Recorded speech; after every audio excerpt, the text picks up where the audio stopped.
Us now, super welterweight, who this Friday night will be taking on Vernon Brown in the main event on ShoBox, the new generation in South Dakota. Ardreal Holmes, Ardreal, what's happening? Oh man, nothing much. Chilling, preparing for this big night. So, you've had a lot of time to prepare for this big night. You've been out of the ring for a little while, and a lot of times fighters will come back, maybe take one, two soft touches. You're getting thrown right into the fire. Main event on ShoBox. Talk about that. Oh man, it's crazy.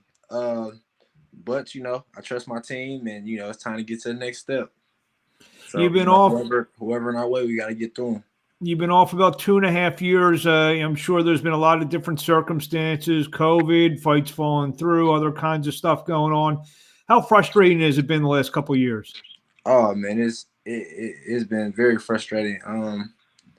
I think the only thing kept me going, or really, when I was thinking about giving it up, I had a son, and that kind of just lit the fire back again. So I've been training ever since. Talk about Vernon Brown. He's a guy, you're from Flint, Michigan. He's from Chicago. So it's kind of like that Big Ten rivalry kind of thing. You guys are in that kind of region. Talk about Vernon Brown. He's a late replacement, as you were supposed to fight another opponent who just fell out last week. Talk about that whole scenario with the opponent falling out and a new guy coming in. Man, it's crazy.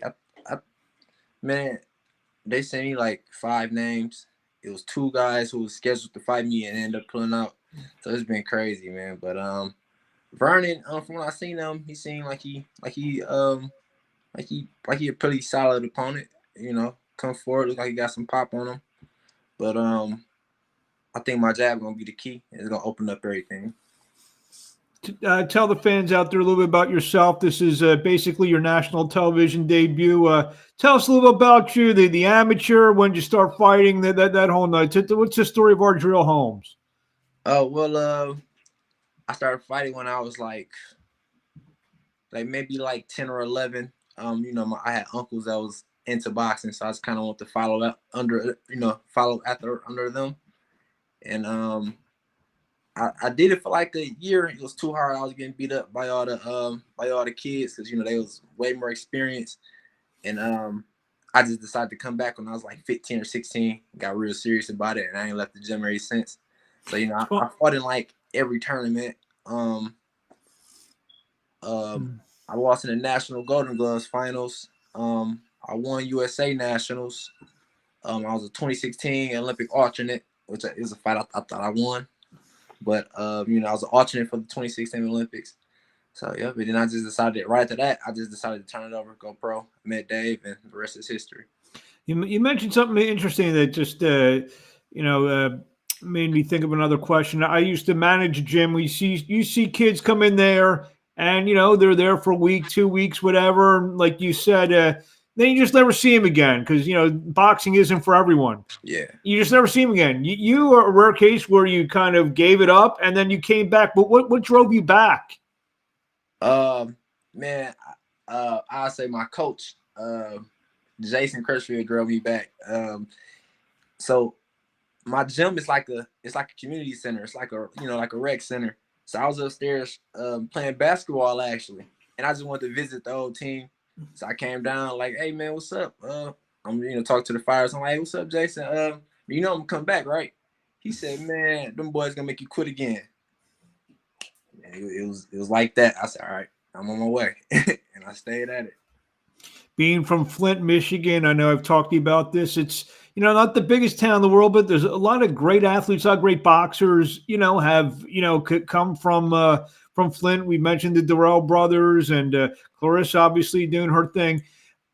What is it about? And there's been a lot of great basketball players that have come from Flint that played at Michigan State. I know like Morris Peterson and Mateen Cleaves, those kind of guys. What makes Flint, Michigan like such a, like I said, it's not it's not Detroit, it's not Philly or New York. What makes that such a hotbed for athletes? Man, I couldn't even tell you. Man, I couldn't even tell you. It's just a special place. That's all I can say. People are just tough. It's just different here,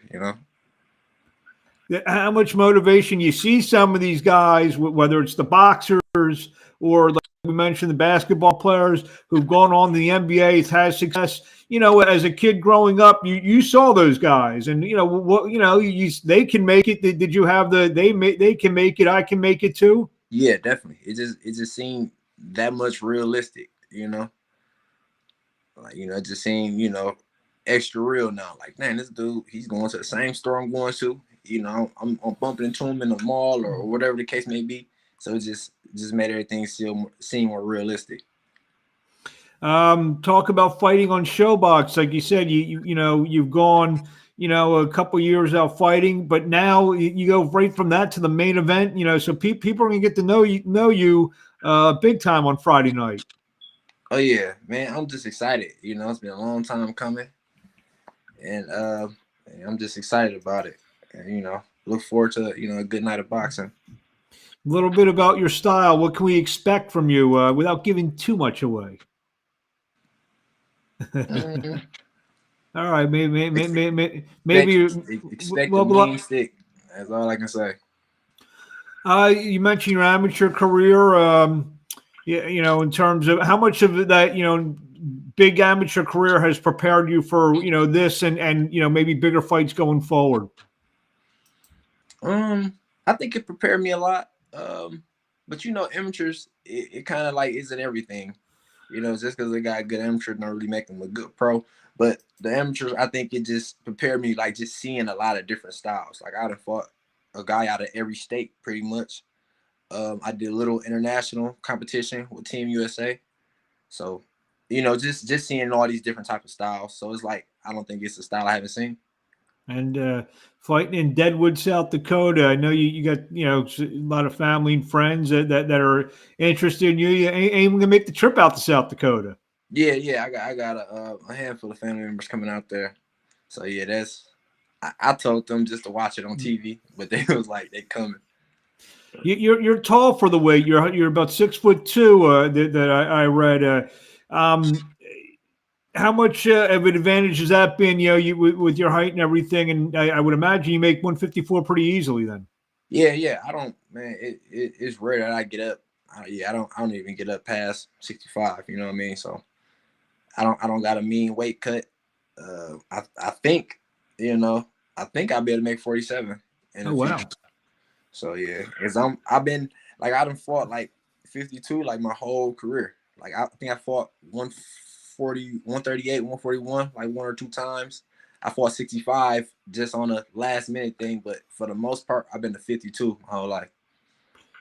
So. I remember. I guess Paul Williams was probably like 6'1", 6'2" at that weight. Yeah.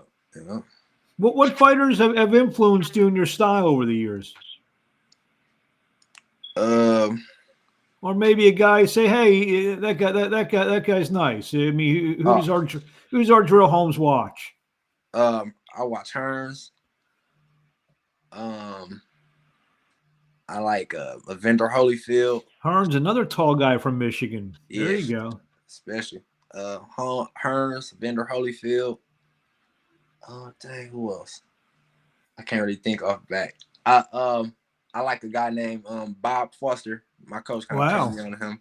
The former light heavyweight great. Yeah. And a tall guy at that. I mean, he's one of those things. I know we've seen Mark Breland work with some tall fighters, with Wilder and some other guys over the year. Is that what you look at a lot of the tall fighters for their weight? I like watching guys that I feel like I can learn from. You know what I mean? I mean, you can learn from everybody, but stuff that's gonna work for my style and my body frame.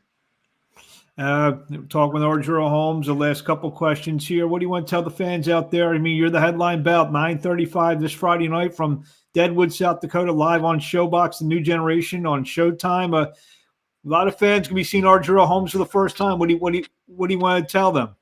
Oh man, just appreciate you guys tuning in. It's been a long road getting here, and just stay tuned for a good night of boxing, and prepare to see me for a long time. It's funny. Every time I say you're the headline bout, you get that you get that little extra smile. It almost seems like this is kind of like a dream come true for you. Oh yeah, definitely, man. Definitely. Letting everybody see what you've been working on, fighting on TV, and man, just just getting in the mix, getting to that next level. It's definitely a dream come true. What do you want to say? The fan, where you just said the fans closed. Where do we find you on social media? My name on Facebook, Ardreal Holmes, and Ardreal Holmes on Instagram too. Just look up Bossman Holmes, and it's gonna pop right up. Bossman, where'd that nickname come from? I want to say like it came from my old man. People was calling my dad Boss Man, then they began calling me Boss Man, and then I think I changed. Like when Instagram first came out, I made my name Bossman Holmes. So and I still didn't even think nothing of it. So when it was time to go pro, I think I was running, and Leon Lawson was like, hey, what y'all talking about? We was all talking about my boxing name. Like, what we gonna do? He was like, man, Boss Man, you gotta leave it Boss Man. That's the money. I was like, dang, and it stuck kind of right there. And there you have it. The Boss Man's going to try to lay down the law on Friday night when he takes on Vernon Brown in the main event on ShoBox, the new generation, live on ShoBox, 9:35 Eastern time. Definitely got to tune in. We wish you best of luck, Ardreal, and we will talk to you along the way. Man.